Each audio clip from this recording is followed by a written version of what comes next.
सत्संगत्वे निस्संगत्वं निस्संगत्वे निर्मोहत्वं निर्मोहत्वे निश्चलतत्वं निश्चलतत्वे जीवन्मुक्तिः पुनरपि जननं पुनरपि मरणं पुनरपि जननी जठरे शयनम् इह संसारे बहुदुस्तारे कृपया पारे पाहि मुरा. இந்த பிரகரணத்துக்கு அடுத்த பிரகரணம் அந்த பிரதிகூல தர்க்கம்னு இருந்தது. அதுக்கு அடுத்த பிரகரணம்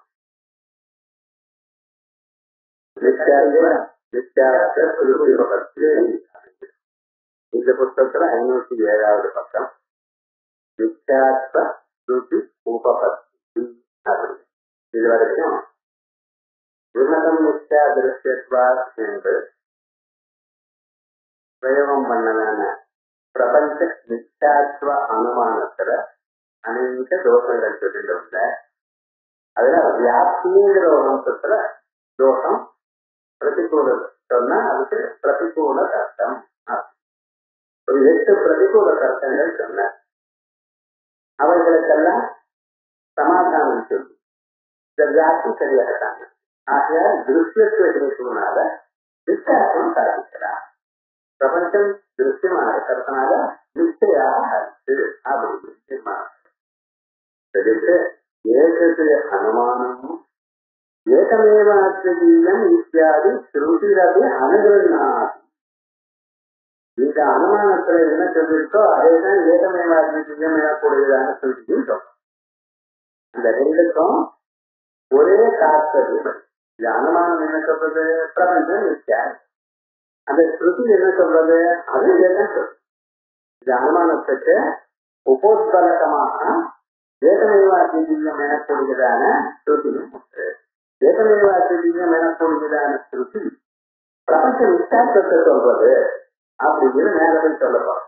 அநேக ஸ்ருதிகளுக்கு பின்னால தத்துவமசி இப்படிப்பட்டதான ஸ்ருதிகளுக்கெல்லாம் நித்தியாத்வம் தான் சொல்லப்படுறது அப்படின்னு ஒரு பிரகரணம் இருக்கு. அதான் சொல்ல போறோம். இதுல சந்தேகங்கள் வந்து எல்லாத்துக்கும் சந்தேகங்களுக்கெல்லாம் சமாதானம் சொல்லப்படும்.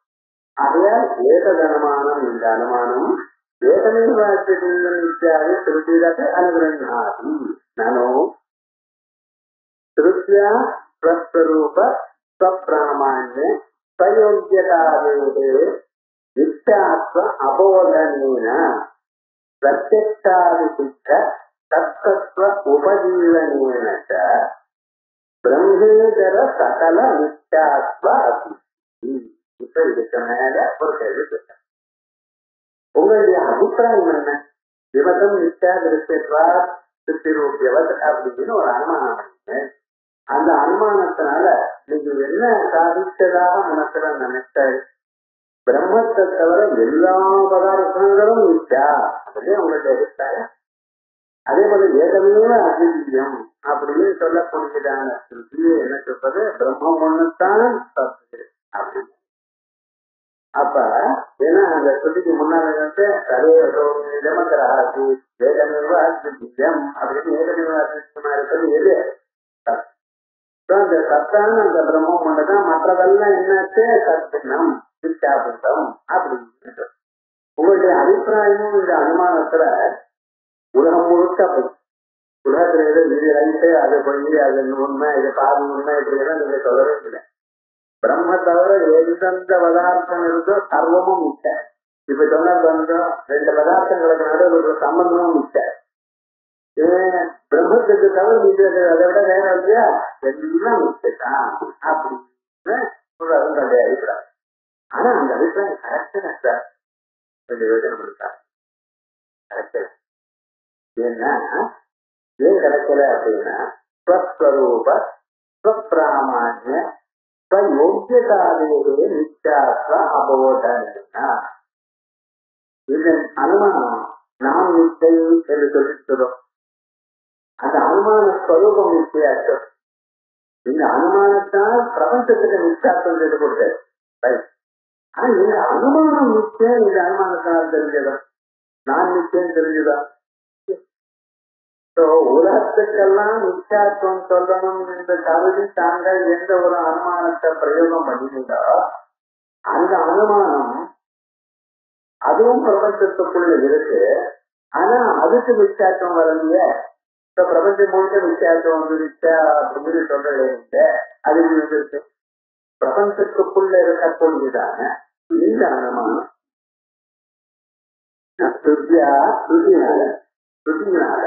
ஸ்வஸ்வரூப ஸ்ருதிஸ்வரூபம் ஸ்ருதி பிராமணியம் அதே போல ஸ்வயோக்கியதா அதனுடைய யோக்கியதா இவைகளுக்கெல்லாம் நிச்சயாத்வ அபோதனா நிச்சயாத்வம் முடிச்சிருக்கோம் இல்லையே. அதனால அது ஒண்ணு அபோதனா பிரத்யக்ஷாதி சித்த தக்கத்துவ உபஜீவனாக்கா அதோட மட்டும் இல்லாமல் பிரத்யட்சத்தை உபஜீவித்துத்தான் மற்ற பிரமாணங்கள் வருதுன்னு முதலிலே நம்ம சொல்லியிருக்கோம். பிரமாணங்களுக்குள்ள ஜேஷ்ட பிரமாணம் பிரத்யட்சம். இது சாதாரணமாக எல்லோரும் ஒத்துருக்கோம், நாமளும் ஒத்துருக்கோம். ஏன்னா சின்ன வயசுல இருந்து பிறந்தது முதல்ல நம்ம கண்ணால பார்த்தோம், காதால கேட்டோம். இது பிரத்யட்சம் தானே தெரிஞ்சுதா இல்ல. ஆனா ஜேஷ்டமா இருக்கிறதுனாலே ஒரு சிரேஷ்டமா இருக்கணும்னு நிர்பந்தம் இல்லை. சில சமயத்துல ஜேஷ்டமா இருக்கிறவரும் சிரேஷ்டமா இருக்கலாம், சில சமயத்துல கனிஷ்டமா இருக்கிறவரும் ஜேஷ்டமா இருக்கிறது சிரேஷ்டமா இருக்கலாம். அதுக்காகத்தானே பிரஸ்னோபரிஷாதேசத்துல பிராணம் ஜேஷ்டமா இருக்கு ஆனா சிரேஷ்டமா இருக்கணுங்கிறது என்ன பண்றது? சிரேஷ்டமா இருக்கு நிர்பந்தம் இருக்கிறது இல்லை. அதனால புலங்கள்லாம் கண்டு போட்டு அவர்லாம் பிரம்மதேவர்கிட்ட போனேன். யார் இந்த சரீரத்தை போனால் அவர் சரீரம் பாதிஷ்டமாயிடுமோ அவதான் இப்படிலாம் கதை. ஜேஷ்டமா இருந்தாலே சிரேஷ்டமா இருக்கணும்னு நிர்பந்தம் இல்லை. பிரத்யட்சம் ஜேஷ்டமா இருக்கு. ஆனா அது சிரேஷ்டமா இருக்கணும் என்று சொல்றதுக்கு தன்னை நிஜமா வேற காரணம் நம்ம சொல்லித்தான் ஆக முடியும். ஆனா இங்க என்னன்னா அடுத்த மற்ற பிரமாணங்கள் அனுமானம் ஸ்ருதி இவைகள்லாம் அதை பேஸ் பண்ணித்தான் வந்து அதை உபஜீவிச்சுத்தான் வந்திருக்கு. தத்தித்த தத்துவ உபஜீவனாக்கா அதனால சித்திருக்கு. அதனுடைய தத்துவத்தை உபஜீவனம் பண்ணித்தான் இவையில வந்திருக்கு. எனக்கு அதை கேட்கலன்னா அவங்களுக்கு வேதத்தை வசிப்பான். அப்ப என்ன அர்த்தம்? அதை ஆசிரியத்துக்கானே அதை புடிச்சுட்டானே இது வந்திருக்க. அதை ஆசிரித்து வந்ததான இந்த பிரமாணம் தான் எதை ஆசிரித்து வந்தானோ அதை சொல்லலாமா? உபஜீவி உலகம் பண்ணலாமா? பண்ணப்படாது. பிரத்யக்ஷாதி சித்த தத்துவ உபஜீவனீனத பிரம்மேதர சகல நிஷ்டாத்வ அசித்தி. அதனால இது என்ன தீர்மானம் மனசுல நினைச்சதோ பிரம்ம பின்னமான சகல பதார்த்தங்கள் எல்லாம் மிச்சா, பிரம்ம பின்னமான எல்லா பதார்த்தங்களும் மிச்சா என்று தாங்கள் எது நினைச்சதோ அது கரெக்டல. ஆகையா நீங்க எது இவ்வளவு தூரம் 4 மணிக்கு 5 மணிக்குங்கிறத நீங்க எது பண்ணணும்னு ஆரம்பிச்சாலோ அது நடக்கல. ஏன்னா ஸ்ருதியுடைய ஸ்வரூபமோ பிராமணியமோ யோகியதையோ இவைகள் எதுவுமே இன்னும் மிச்சா என்று சொல்லப்படவில்லை. உலகம் முழுக்க நிச்சயான நாங்கள் ஆரம்பிச்சாலோ அது சிலது பேர்னா நிச்சயாவுக்கு சொல்லுங்க சுற்றி வித்தியாதிகள். நீங்க பதார்த்தங்கள் எல்லாத்தையும் நிச்சய நாங்கள் ப்ரூவ் பண்ணிட்டேன்னு சொல்ல முடியாதுங்கிறாங்க. அப்படின்னு பிரம்மேதர சகல நித்யாத்வ அசித்தி சன்னிபாத லட்சணோ இது அனித்தம் தத்விகாதஸ்ய இது நியாயேன பிரத்யக்ஷாதி சித்த ஜடாதி விட்டாத்வ அசித்திச்சா. அதுக்கு பிரத்யக்ஷத்தினால நமக்கு குடம் வஸ்திரம் முதலிய பதார்த்தங்கள்லாம் இருக்கு. இந்த பதார்த்தங்களுக்கெல்லாம் மிச்சாக்கம் நீங்க சொல்றீங்கன்னு ஆரம்பிச்சிருக்கு. ஆனா இது உங்க அனுமானத்தினால இது அப்படி சித்திக்காது அப்படின்னா இதுக்கு விரோதமா ஒரு நியாயம் ஒன்று சொல்லிட்டார். அப்படின்னு இங்க மகாபாரதத்தில் சன்னிபாத லட்சணம் அனித்தம் தத்விகாதஸ்ய அப்படின்னு அது என்ன நியாயம் என்ன ஏதுங்கிறது பின்னால பார்க்க போறோம். ஏன்னா அப்ப வரப்ப இப்படி ஒன்று சொல்லிட்டார். எதை ஆசிரியத்து நாம் முன்னுக்கு வந்தோமோ அதை கொள்வதற்கு நிமித்தமா இருக்காது. ஸ்தூலமா இதை கவனிப்போம். பிரத்யட்சத்தை ஆசிரியத்து இந்த அனுமானம் வந்துச்சு. இந்த அனுமானமானது அந்த பிரத்யட்சத்துல சொன்னதான விஷயத்தை அது தப்பு என்று சொல்றது இது காரணமா இருக்க. அந்த பிரத்யட்சத்தை ஆசிரித்துத்தானே உங்க அனுமானம் வந்திருக்கு. இந்த அனுமானம் என்ன சொல்றது? நான் பிரத்யட்சத்தினால் எந்த பதார்த்தங்களை உண்மை என்று கற்பித்தோ அந்த உண்மைங்கிற அம்சத்தை தோக்கடிக்கிறதுக்காக விரோதியா அது பொய் என்று சொல்ல வேற ஏதாவது சொல்லுங்க சார். ஆனா பிரத்யட்சத்துக்கு விருத்தமா மட்டும் நான் சொல்ல மாட்டேன். அதை ஆசிரித்துத்தானே நான் வாழ்க்கையில முன்னுக்கு வந்திருக்கேன். நான் எப்படி வாழணும்னு சொல்றது அப்படின்னு சொல்றது. அதான் சன்னிபாத லட்சணம் புதுசி அனிஷ்டம் தத்திதா சத்யா இது நியாயேன பிரத்யக்ஷாதி சித்த घटादि नित्यात्व अतिशेष योग्यतादि नित्यात्व बोधने योग्यतादिगळெல்லாம் பொய்ன்னு சொல்றதுக்கு சுத்தியஸ்தஸ்ய அசாத்விகத்வ போதனை அது சொன்னேனால் அப்ப என்னட்டு சுத்திக்கு எந்த ஒரு யோகியதை இருக்கோ அந்த யோகியதையெல்லாம் மித்யா. சுத்தியான தன்னுடைய அர்த்தத்தை சொல்லக்கூடியதான யோகியதை இதெல்லாம் மித்யா பூத்தம்னு சொன்னா என்ன ஆச்சுன்னு சுத்தியஸ்தஸ்ய அசாத்விகத்வ சுத்தியர்த்தம் அசாத்விகம்னு சொன்னா போல ஆயிரத்தி ஒத்துக்கிறாங்க. சுத்தியர்த்தம் பொண்ணு சொல்லலாம். ஏன்னா நம்ம எல்லோரும் வைதிக்காரு. வைதிக்காருன்னா வேதத்துக்கு அत्यந்த அப்பிரமாணம். இது பிராமணியம் சொல்றோம். அது ஒரு எழுத்து கூட அப்பிரமாணம்னு சொல்லக்கூடாது. அப்படி இருக்கும்போது இவ்வளவு ஏகங்கிற சுத்தியானது அது உண்மையை பேசுறத அசாத்விகமான விஷயத்தை சொல்றது அப்படின்னு சொன்னா எவ்வளவு தப்புப்பாரு. சுத்தி எதை சொன்னாலும் மனுஷனுக்கு திட்டமாகவும் சாத்விகமான அம்சத்திலே தவா சொல்லும், பரமாத்மான அம்சத்திலே சொல்லும். நீங்க என்னன்னா அசாத்விகமான அம்சத்தை சொல்றதுங்கிறத அது என்னமா சரியா வரும் அப்படிங்கிற யோகியதாதி நித்யாத்வ போதனிச்ச சுத்திய அசாத்விகத்வாபக்தி. அப்புறம் சாப்தபோதஸ்ய தப்பிராமாண்ய யோகியதாதினா சமசப்தாகத்வ நியமா. சாப்தபோதம் சாப்தபோதம்னா ஒரு சென்டென்ஸ்னால வரக்கூடியதான அர்த்தம். அதான் சாப்தபோதம்னா நமக்கு நம்ம மனசுல வரக்கூடியதான அறிவுக்கு சாப்தபோதம் வந்து ஒரு சப்தத்தினால ஒரு சென்டென்ஸ்னால நாம் ஒரு வாக்கியத்தினால நமக்கு ஒரு அறிவு வருது. அந்த அறிவு சப்த தப்பிராமாண்ய யோகியதாதினா சப்தமோ சப்த பிராமணியமோ சப்தத்துக்கு இருக்கிற யோக்கியமோ இதுக்கு சமசப்தாகத்வ நியமா. அது எந்த சப்தையோ அந்த சப்தம் தான். அது பாரமாந்திகமானது, இதுவும் பாரமாந்திகம். அது வியாபாரிகமானது, அது வியாபாரிகம். அப்படித்தான் இருக்கும். சமசப்தாகத்வ நியமா இப்படி சொல்லியாச்சா. ஆனா நீங்க ஒருவேளை இப்படி சொல்லலாம், ததர்த்த ஸ்வாப்ன தேவதா வாக்கியே வெதிகாரா. சில சமயத்துல சொப்பனத்துல நீங்க தியானம் பண்ணக்கூடியதான ஒரு தெய்வம் வந்து உங்களுக்கு ஏதோ ஒரு மந்திரம் சொல்றது அல்லது வேற ஏதோ சொல்றது, அது முடிச்சுன்றதுல அது சரியாகவும் போயிடுது. இவன் ரொம்ப பரிசையில பாஸ் பண்ண வேணாம் இல்லையா ஒன்றும் தெரிஞ்சு கவலை கொண்டு அதான் பிரார்த்திச்சு சொல்லிக்கலாம். அது வந்து நீங்க பரிசையில பாஸ் அப்படின்ட்டாரு. சந்தோஷமா எழுதுனா காலையில வந்ததுன்னா போஸ்ட் வந்துருக்கு பாஸ் அப்படின்ட்டு. இப்ப சொப்னத்துல சொன்னது சொப்னத்தில் பார்த்தோம்னா பொடியும் இவ்வளவு தூரம் மாண்டூர் பார்த்துருக்கேன். ஆனா என்னன்னா சொப்னத்துல வெளியாடு சொன்னதும் காலம்பரம் வந்தது சரியா போச்சா இல்லையா? என்ன சொல்றீங்க? எல்லாம் மிச்சா பூத்தம் கிடையாது. ஆனா என்னுடைய அனுபவம் சத்தியமும் சொல்றாங்க. அதே போல அந்த வாக்கியம் சொப்னத்துல நீங்க வாக்காயின்னு ஒரு வாக்கியம் அந்த ரோஜு அது என்ன? அது பிராத்திபாசியம் அல்லவா? அந்த பாஸ் பண்ணது வியாபாரம் இல்லையா? சமசப்தாக பிரச்சயம் வந்து சொன்னீங்க இல்லையே. அப்போ வெதிகாரத்தை அடைஞ்சிருக்க அப்படின்னு கேட்கிறான். ததர்த்த சுவாப்ன தேவதா வாக்கியே உண்மையான அர்த்தத்தை வியாபாரிகமான அர்த்தத்தை சொல்லக்கூடியதான சுவாப்ன தேவதா வாக்கியே அந்த வாக்கியத்துல சமசப்தாகத்துவம் எனக்கூடியதான நியமத்துக்கு வெதிகாரம் வந்திருக்கு அப்படின்னு கேட்கிறேன். ததர்த்த ஸ்வாப்ன தேவதா வாக்கியே வெதிகார ஆப்தத்வ அபௌருஷேயத்வ அயோகேன தஸ்ய சப்தஸ்ய பிராமாண்ய அயோகா. நான் வந்து சொல்றேன், இந்த வாக்கியம் பிரமாணம் இருக்கு. அது ஏதோ வந்திருக்கு, நீங்க அர்த்தம் செய்யல. அது பார்த்தீங்கன்னா அது சப்தத்வேன பிராமாண்ய அயோகா. ஆப்தத்வ அபௌருஷேயத்வ அயோகேன அதுல ஆப்தத்துவமும் இல்லை, அபௌருஷயத்துவமும் இல்லை. இந்த ரெண்டு ஆப்த வாக்கியம் பிரமாணம். தர்க்கசங்கரத்துல என்ன சொல்லிட்டு, ஆப்தம் யார் ஆப்தனா இருக்கானோ அவன் சொன்ன வாக்கியம் தான் பிரமாணம் அப்படின்னு சொல்லி.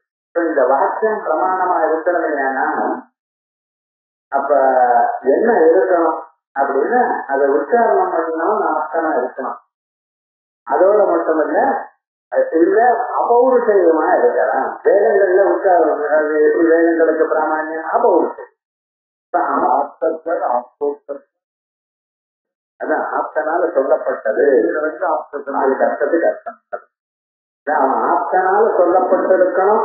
அதுதான் அது அபௌருஷயமாவும் இருக்கணும். இந்த சொப்னத்துல சொன்னதான வாக்கியம் இருக்கு, அதுதான் ஆப்தத்துவம் இருக்கா? அபௌருஷயம் சொல்ல முடியுமா? இல்ல. அது எப்படி சப்த ரீதியா பிரமாணம்னு சொல்ல போறீங்க? அது பிரமாணமே இல்லைன்னா. ஆனா அவர் சொன்னாரே, நான் பாஸ் பண்ணீங்க கரெக்டா இருக்கு, அது இருக்கணும். அது எப்படின்னு அப்பதான் நான் சொல்றேன். அது சப்தத்துன்னு பிராமணியம் இல்லை, அவர் சொன்னதுனால அது பிராமணியம். இந்த வாக்கியம் பிரமாணம் அப்படின்னு சப்த பிரமாணம்ன்ற லெவல்ல அது பிராமணியம் இல்லை.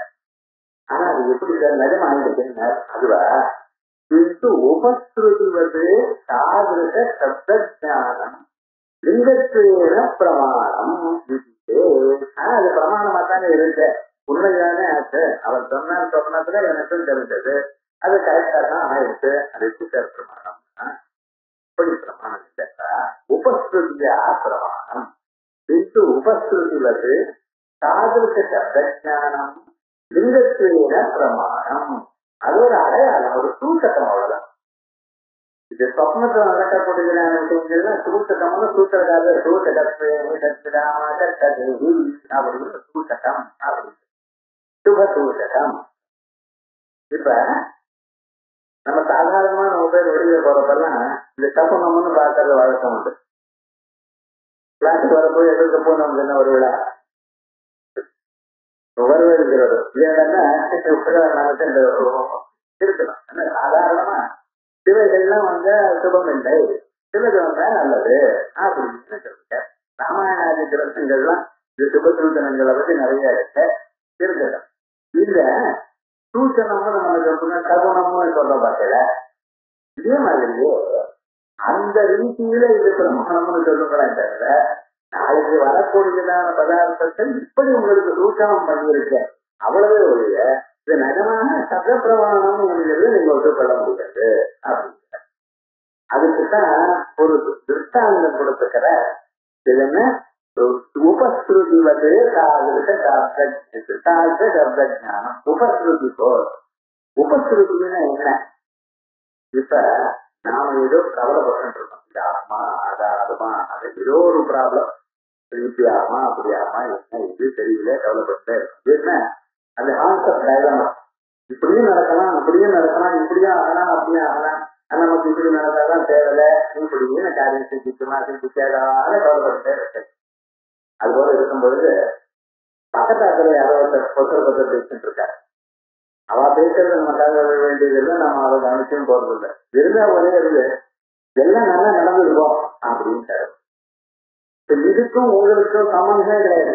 அவர் உங்களை பத்தி பேசல, அவ ரெண்டு பேரும் யாரோ ஒருத்தர் பேசிட்டு இருக்காரு. ஆனா அவர் பேசுற சந்தர்ப்பத்துல இதெல்லாம் காதல கேட்கல, இது மட்டும் காதல கேட்கது. எல்லாம் நல்லா நடக்கும் அப்படின்னு தருவார். இது சொன்னதே என்னாச்சுன்னா நமக்கு ஒரு தைரியம். இதுக்கு உபஸ்ருதி. உங்க விஷயத்துல சம்பந்தம் இல்லாமல் தாங்கள் கேட்க வேண்டியதான, தங்களுக்கு வேண்டியதான ஒரு விஷயத்தில் அது இப்படி நடக்கும் என்று நினைத்தால் இதுக்கு உபஸ்ருதி இது. இது சாதாரண இருக்கா? தேவதேசத்துல எப்படின்னா இது போலயே ஒரு சந்தர்ப்பம் வந்தது. ஏன்னா இப்படி நடக்குமா அப்படி நடக்குமான்னு வந்து ராத்திரி வேலையில வீட்டை விட்டு வெளியில வருவாங்க. வீட்டை விட்டு வெளியில வர காலத்துல அப்ப ஏதாவது ஒரு சுபசூசகமான ஒரு வசனம் வருதுன்னா அதை வச்சிருந்து உங்களை காரியமாகும் அப்படின்னு சொல்லுவாங்க. நஷ்டம் எச்சிட்டு சுபா சுககரம் பத சூரியனே தத்விதுதீரா தேவப்ரோக்தம் உபஸ்ருதி அப்படின்னு, தேவப்ரோக்தம் உபஸ்ருதி அப்படின்னு சொல்றது அந்த ஜோதிட கிரந்தங்கள்ல இந்த உபஸ்ருதிங்கிற வாக்கியம் இதே மகாபாரதத்துல உத்தியோக பருவாவில் விசேஷமாக சொல்லியிருக்கு. இந்திராணியானவள் இந்திரன் ஒருத்தர் வீட்டுக்கு போயிட்டாரு, ஏதோ ஒரு இந்திர போதாது என்ன எது ஊரெல்லாம் கேட்டு இருக்காம என்ன கிடைக்கல, கடைசியில இங்க இருக்கார் அப்படிங்கிறது இந்த உபஸ்ருதி வச்சனத்தினால தெரிஞ்சது அப்படின்னு கண்டுபிடிச்சாங்க. அப்படி இந்த உபஸ்ருதிங்கிற பதத்துக்கு பிரயோகங்கள் இருக்கு, நமக்கு தெரியல, நம்மளை பத்தியே கவனிக்கல. சாதாரண இந்த உபஸ்ருதிங்கிற விவகாரங்கள் உலகத்துல இருக்கு. அதே போல காதம்பரியில கூட இந்த உபஸ்ருதியை வச்சு பிரயோகம் பண்ணியிருக்கேன்.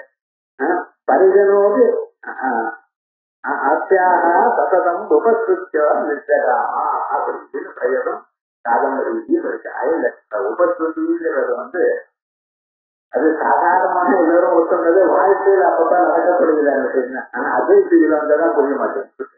உபஸ்ருதியில என்னன்னா சந்தேகம் வந்த சமயத்தில் இப்படி நடக்குமா அப்படி நடக்குமா என்ன பொழுதுதான சமயத்தில் சம்பந்தம் இல்லாதான வியக்தி அவர்கள் ஒருத்தர் பேசி தோணும் பொழுது அது நமக்கு அனுகூலமாக தோணுதல். அதே மாதிரி இவன் பரிசையில பாஸ் பண்ணுவானா இல்லையா என்ன ஆகுமோ என்னமோ அப்படின்னு ரொம்ப கவலைப்பட்டு இருக்கிற காலத்துல உபஸ்ருதி வைக்கணும் அப்படிதான் பிரமாணமே தவிர சப்தத்தின பிரமாணம் இல்லை. சப்தத்தின பிரமாணம் ஏன் இல்லை அப்படின்னு கேட்டேன்னா அது சப்தமாக பிரமாணமா இருக்கணுமேனால் அதுக்கு சில கண்டிஷன்ஸ் இருக்கணும். சப்தம் பிரமாணமா இருக்கணுமேனால் இருக்கிறவங்க என்ன கண்டிஷன், ஆப்தவாசமா இருக்கணும், ஆப்தோச்சரிதத்துக்கு பிரமாணம் அப்படின்னு சொல்லிருக்கோம். இது ஆப்தோச்சரிதம்னு தெரியுது. ஆப்தோ ஆப்தனா யாரு எதிராக வக்தா அதுக்கு பின்னால போகும் அப்படின்னா நீங்க ஒண்ணு சொல்ல முடியாதனால நீங்க என்ன சொல்லணும், உபஸ்ருதியாக பிரமாணம் லிங்கத்தின பிரமாணம்னு சொல்லணும். உபஸ்ருதிவது தாதிருஷ சப்தஜானம் லிங்கத்தேன பிரமாணம் இது வரைக்கும் பூர்வபட்சம். நானூல இருந்து ஆரம்பிச்சு முதல்ல இல்ல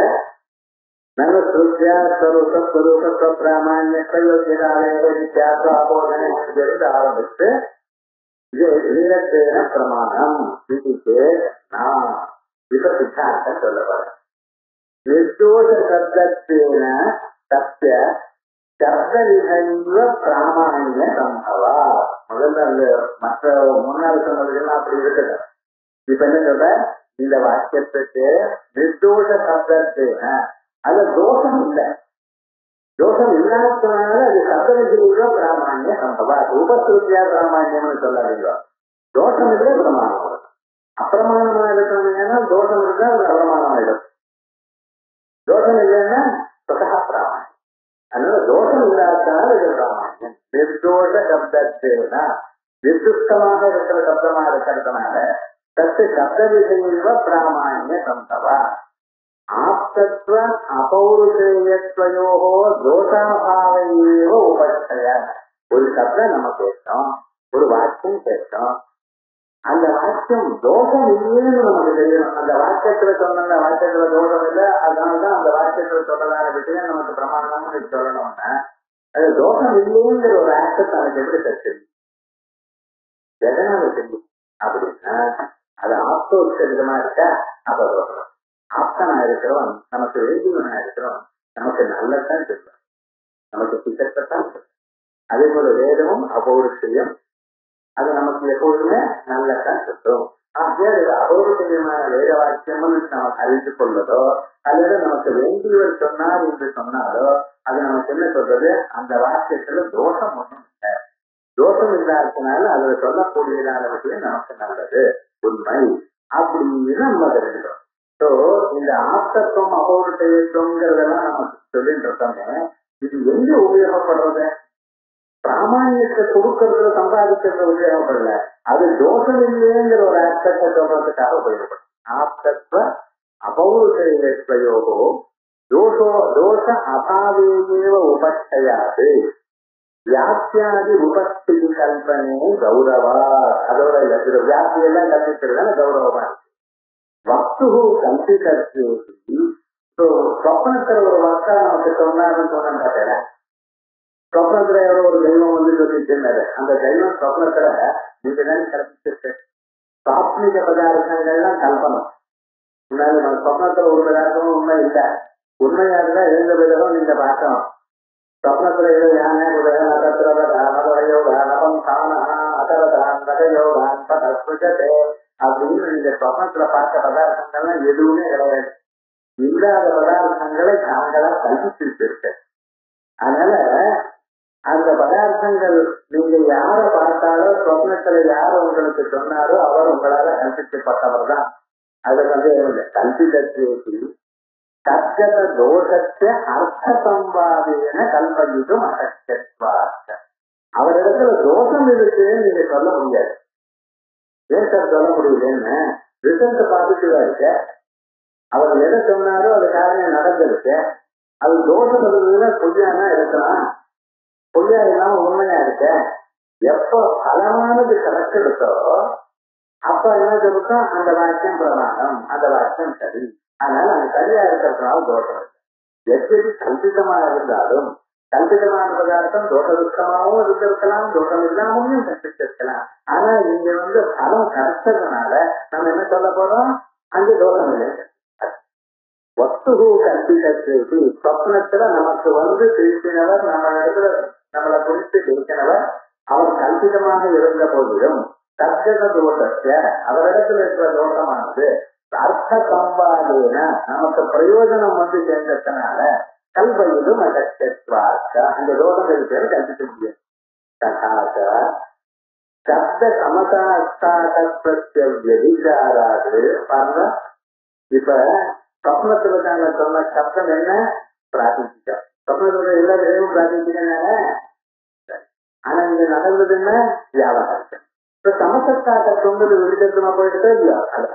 ததாக சப்த சமசத்தாகத்வஸ்ய விசாரா யோக்யதாதி சமசத்தாகத்வ நியம சித்தேஹே அப்பிரயோஜகத்வாச்ச.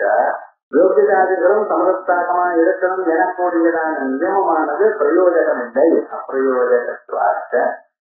பரோட்சத்வ அனிச்சத்வாதி உபாதி சம்பவாச்ச.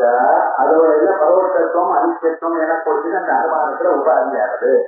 திருப்தியா யோகியதாதி சகல மிச்சாத்வ போதனை சுத்தினால திருப்தியா யோகியதாதி சகல மிச்சாத்வ யோகியதாதி யோகியம் ஸ்வரூபம் எல்லாமும் நிச்சய போதனை.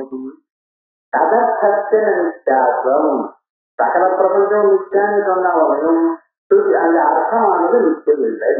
மிச்சாத்வ பிரயோஜக ரூபாபாவா. இந்த ஆப்தத்துவம்னு சொன்னோம்ல, ஆப்தாங்கிற பதத்துக்கு நம்ம ஃப்ரெண்டுன்னு ஒரு அர்த்தம் வச்சுட்டு இருக்கும். ஆப்தோ சரிதத்வா பிரமாணம், ஆப்தத்து யதார்த்தவர்த்தா, யதார்த்தவர்த்தா ஈஸ்வரன் அப்படின்னு சொல்லி ஞானக்கிரந்தங்கள்ல நம்ம வச்சு. ஆனா இந்த ஆப்த சப்தத்துக்கு என்னன்னா ஆப்தா பிராப்தா யுக்தா அப்படின்னு அர்த்தம். யுக்தமான பொருத்ததான ஒரு அர்த்தம், பொருத்தமான ஒரு அர்த்தம் அப்படின்னு. இது சாமஜியில சாந்தி தத்துவத்தவும் நீங்க அர்த்தம்.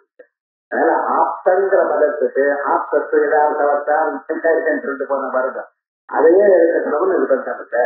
ஆப்தோத்வ பிரமாணம்ங்கிறதுக்கு சாந்தி தத்துவம் வந்து ஆப்தா பிராப்தா யுக்தா அப்படின்னு. அதனால ஆப்தோ ஸ்ருதிஷ்டா ஆப்தஸ்ருதி. ஆப்தஸ்ருதினா பொருத்தமான ஸ்ருதி, சரியான ஸ்ருதி, பிராமணியமான ஸ்ருதி.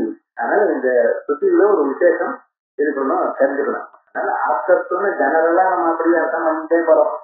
ஆப்தத்தை யார்த்த வர்த்தான்னு சொல்லி அதுக்கு ரைட்டு மைண்ட் இருக்கோம், அப்படி இருக்கணும். ஆனா இப்படியும் ஒரு அர்த்தம் இருக்குங்கிறது நம்ம தெரியும். அதனால இது தெரியாது. அதுக்கப்புறம் அது பிரமாணமா இருக்கிறதுனாலதான், பிராமணியமான ஒரு வச்சனமா இருக்கிறதுனால அதனால சொல்லக்கூடியதான விஷயம் உண்மை. ஆனா இந்த இடத்துல நமக்கு அந்த சொப்ன வாக்கியமானது பிரமாணமா இல்லையா நமக்கு தெரியுதுங்கிற ஒரு வாரம் வந்தது. ஆனா அங்க எப்ப பிரமாணமாகாது, துஷ்டமா இருந்தால் பிரமாணம் இருக்க, தோஷமா இருந்தால் அது தோஷமா இருந்ததுன்னா இது பிரமாணம் ஆகப்படாது. ஆனா இங்கேயோ பலம் சித்திட்டு போயிடும்.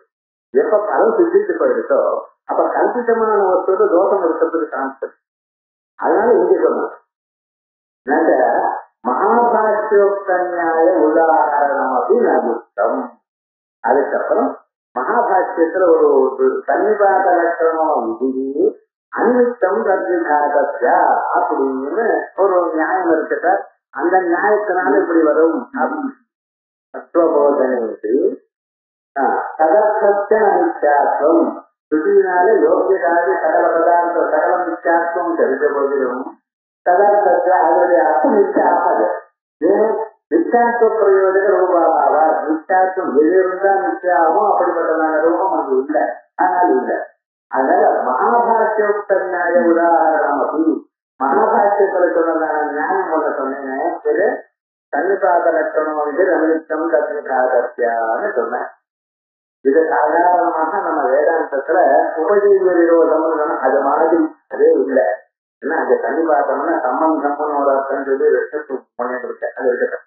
நமக்கு ஆக்சுவலா என்ன வேணும் அப்படின்னா உபஜீவ விரோதம்ங்கிற அபிப்பிராயத்துல தான் அவர்களை வச்சுட்டு இருக்க. இத அவர் எதற்காக சொன்னார் அப்படிங்கிறது கொஞ்சம் யோஜனம். இப்ப சட்டானின்னு ஒரு ரூபம் உண்டு. சட்ட சப்தம் இருக்க. இது வந்து பலம் கலே பலானி பலம் கலே பலானி நம்பத்துல சொல்லும்போது அதே போல சட்ட சப்தம் இருக்கு. இந்த சட்ட சப்தத்துக்கு பகோசனம், அது வந்து பகோசனம் வரும்போது சட்டானி அப்படின்னு ஒரு ரூபம் வருது. இந்த ரூபம் வருது என்னன்னு தெரிஞ்சுட்டா தான் இந்த நியாயத்தையே சொல்ல முடியும். பிரதமாவதத்தில பகுவச்சனத்துல டூ அவுட் அப்படின்னு பிரச்சனைகள் வருது இல்லையா. ராம ராமோ ராமான்னு சொல்றத டூ அவுட். இதுல பகுவச்சனத்துல என்ன வரும்? ஜஸ் பிரச்சனை. அப்ப சட்டா ஜஸ் அப்படின்னு வந்து சட்டா ஜஸ் இது மட்டும் வந்ததுன்னா அந்த மேல இருக்கக்கூடிய அந்த என்ன திருத்திய பகவத்தம் இருக்குது. அம்மா சத்துன்னு இருக்குன்னு வச்சுங்களேன். இந்த சத்துங்கிற பிரத்யேகத்துல சகாரம் விட்டு அந்த விட்டுன்னு சொல்றது வேற ஏதோ ஒரு ஸ்லோகம் இருக்கு. அப்படிங்கிற சூத்திரத்தினால சகாரம் விட்டுன்னு பேர் வச்சா என்ன காரணா? விட்டுன்னு பேர் வச்சா அது லோகத்து போயிடும். அது கொடுக்கும் சத்திய லோப கடையில என்ன இருக்குன்னு சத்தா அத்துன்னு வரும். ஆனா இதுக்கு முன்னாலே என்ன சொல்லிருக்கு தெரியுமா? அது சர்வநாமஸ்தானம் அப்படிங்கிற ஒரு பேர்ல ஒரு சூத்திரத்தினால இதுக்கு சர்வநாமஸ்தானம்னு சர்வநாமஸ்தானம்னு ஒரு பேர்.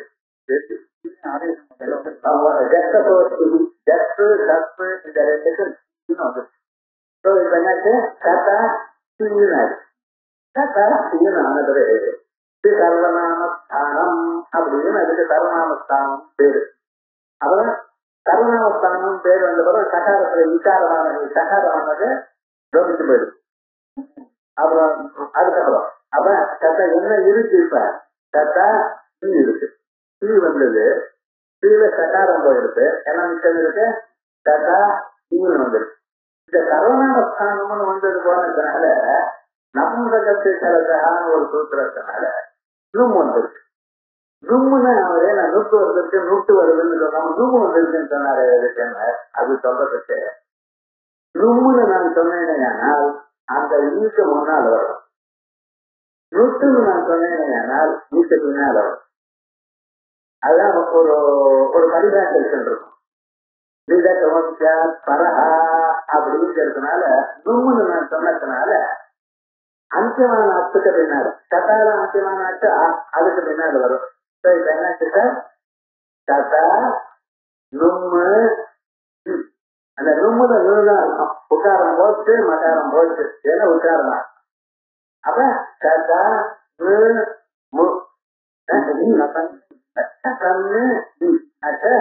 இப்ப என்னடா உபகார தீர்க்கம் வேற ஒன்று சொல்றதுனால வந்து அப்ப என்ன சதானு சதானு. இப்படி ஒவ்வொரு சப்தத்துக்கும் 27 இடங்கள்ல எல்லாத்துலயும் என்னென்ன சூத்திரங்கள் போகணும். 4 சூத்திரம் வரும், 5 சூத்திரம் வரும். இப்படி தெரிஞ்சு வியாக்கரணத்தை விட வேதாந்தம் பெருமான்னு நினைக்கிறீரா? அப்படின்னு ஒவ்வொரு சாஸ்திரத்துக்கும் அதனுடைய பிரச்சனை இருக்கு. வியாக்கரணம் வாய்ச்சவனா வேதாந்தம் ஒன்றும் புரியலைங்கிறான். வேதாந்தம் வாய்ச்சவனுக்கு வியாக்கரணம் கட்டங்கிறத தவிர அப்படி இல்லை. எல்லா சாஸ்திரத்துக்கும் அதனுடைய பிரச்சனை இருக்கு. அதுல ஒரு விசேஷம் உண்டு. இங்க எத்தனை நியாயங்கள் உண்டோ அத்தனை நியாயங்கள் அங்கேயும் உண்டு. ஆனா எல்லாத்தை விட ரொம்ப வசதியான ஒரு சாஸ்திரம் அத்தியாசம். அதுல சந்தேகம் இல்லை. எது கஷ்டம் எது தெளிவு சுலபம்னு சொன்னாங்கன்னா எதுவும் கஷ்டம் தான் எதுவும் சுலபம் தான் அப்படின்னு அவளுக்கு சின்ன சம்ஸ்காரம் இது பண்ணக்கூடியதான பிரயத்னம். அது இப்ப இது வரைக்கும் இருக்கும். இப்ப கத்தானு ரூபம் சிந்திச்சு வச்சுக்கிறோம். ஆனா இதுக்கு மேல ஒரு சின்ன விவகாரம் இங்க இருக்கு. ஏன்னா இந்த கத்தானு நீ தானே சொல்லிருக்க. இந்த கத்தானுங்கிற சத்தம் அதுக்கு சத்தம் இங்க வந்துடும். நான் கட்டு அப்படிங்கிற ஒரு சூத்திரத்தினால கட்டுன்னு 6 வச்சுருக்கோம். பஞ்சா கட்டு அப்படின்னு இல்லை. கட்டுன்னு ஒரு சம்சம் ஒரு ஒரு பேர். அது நகாராந்தமான சத்தங்கள் நகாராந்தமான சத்தங்கள். நான் கட்டு இப்ப கட்டானுங்கிறது என்னாச்ச நகாராந்தமான சத்தமா இருக்கிறதுனால அது என்ன சுவாமி ஆச்சுன்னா அதுக்கு கட்டுன்னு கட்டுன்னு பேர் வந்தது. ஆனால் கட்டுன்னு பேர் வச்சதுனால என்ன பிரயோஜனம் கேட்கலாம். எதுக்காக பேர் வச்சாங்க? பிராந்தா கட்டுங்கிற சூத்திரத்தினால கட்டுன்னு பேர் வச்சதுனால அதுக்கு மேல இருக்கக்கூடியதான கட்டுன்னு லுத்து போயிடும், லோபிச்சு போயிடும். இப்ப கட்டானிக்கு மேல லோபிச்சு போயிடுச்சுன்னா அது லோபிச்சு போனதுனால அதனால தானே அங்க அந்த பிரச்சனை இருக்கிறதுனால தானே உபதாதீர்த்தம் வந்திருக்க அப்படின்னு இருந்தது. இப்ப அந்த பிரச்சனை இருந்ததுனாலதான் இந்த கதாங்கிறதுனால கதான்னு ஆச்சு. அந்த பிரச்சனை இருந்ததுனால கதசப்தத்துக்கு மேல கதான்னு ஆச்ச ஒரு தீர்க்கம் வந்தது. இப்ப அது லோபிச்சு போயிடுச்சுன்னா நிறுத்தம் போச்சுன்னு நினைச்சுட்டு போச்சா இல்லையா? அப்ப என்னடா கதா அவ்வளவுதான் கதம்னு ஒரு ரூபம் வரும். என்ன தலைவரே இப்படி பாணி இந்த சூத்திரங்களும் சொல்லிட்டார், அந்த சூத்திரம். இப்ப என்ன பண்றது? நான் சாந்தா கட்டுன்னு வந்ததுனால அந்த பிரச்சனையை லோபிச்சு போனதுனால உபதாதீர்க்கம் இல்லாததுனால கதம்ங்கிற ரூபம் நான் சொல்றேன்னா இல்ல முன்னால சொன்னதான சூத்திரங்கள்னால கதானின்னு ரூபம் சொல்றேனா இப்படின்னு சந்தேகம் வந்தா அவனே சொல்ற. அப்ப இந்த சாந்தா கட்டுங்கிற சூத்திரம் கஷ்டம் இந்த கஷ்டம் எதுக்கு என்ன பண்ண போடுற? இப்ப அந்த அதை லோபிச்சு போறது பிரசவத்தை மேல இருக்கிற ஈங்கிறது லோபிச்சு போறது. அதை லோகம் பண்ணுவேன்னா அது என்ன பண்ணணும் தெரியுமா? அந்த லோகம் பண்ணணுங்கன்னா இது உபதாதீர்க்கத்தை பாகம் பண்ணும். ஆனா அந்த உபதா எப்படி எதனால வந்திருக்கு? இந்த ஈங்கிற பிரசவிச்சனால.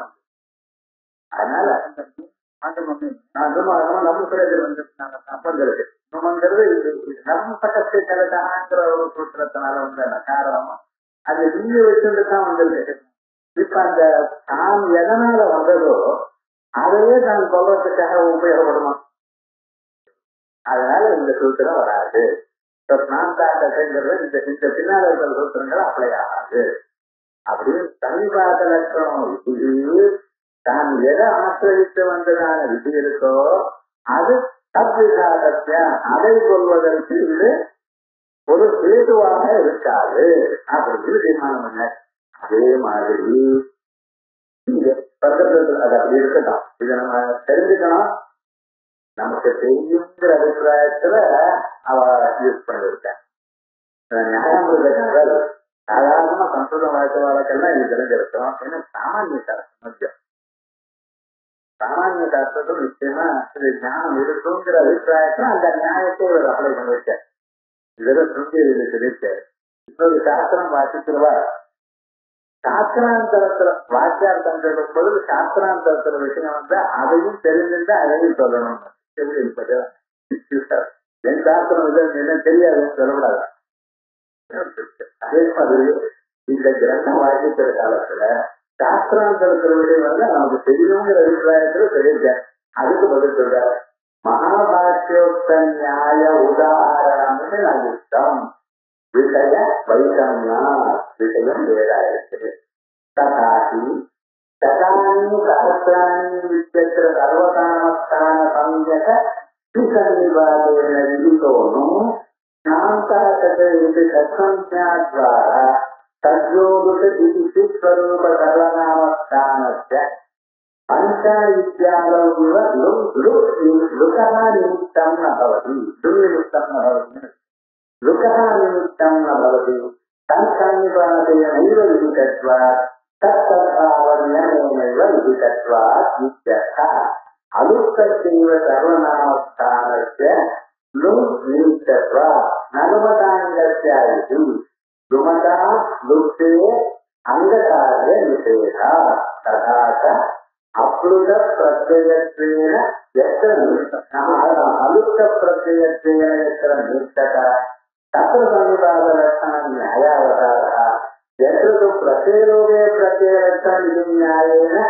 लुप्तेऽपि प्रत्ययकार्यं भवति तत्र अलुप्तत्वविशेषणनैरपेक्षेण प्रत्ययत्वमात्रेणैव निमित्तत्वात् न सन्निपातलक्षणं न्यायावतारः प्रत्ययसद्भावस्य तत्र अनुपजीव्यत्वात् एवं स्थिते यदि अमिच्छाभूतत्वेन प्रत्यक्षादेः निमित्तता स्यात् तदा प्रत्ययस्य अलुप्तत्वेन निमित्ततायामेव भवेदेव न्यायावतारः அப்படின்னு இது வரைக்கும் சொல்றேன். இது வரைக்கும் சொல்லணும்னா ஒரு கிளாஸ் ஆகும். இப்ப நான் சாதாரணமா சொன்னது சொல்றேன், அதை நல்லா புரியும்படி பண்ணாதான் இதை ரசிக்க முடியும். ஏதோ என்னமோ இந்த பாகம் அடுத்த வாரம்.